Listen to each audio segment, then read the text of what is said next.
Hello guys, Assalamualaikum. Berita baik kepada korang nak cari sebuah MPV yang tak nak besar dan tak nak kecil, yang sedang-sedang. Depan saya ni ada satu model Toyota Voxy Kiramiki tu tahun 2020. Apa yang menarik dekat kereta ni? Jom saya belanja. Depan dia ni nampak macam baby Velfire. And then kereta ni juga dilatang sekali dengan daylight color biru. Nanti saya tunjukkan dalam gambar. Okay, and then kita tengok dalam dia pula.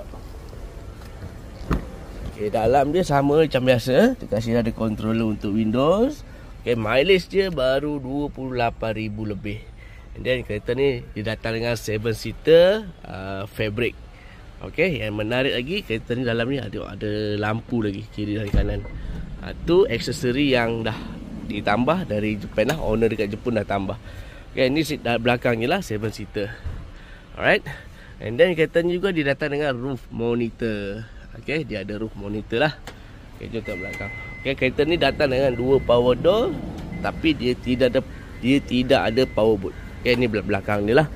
So, kepada korang yang berminat, cepat-cepat hubungi saya. Sebab kereta ni ada satu unit je yang tinggal, color hitam. Okay, kereta memang cantik guys.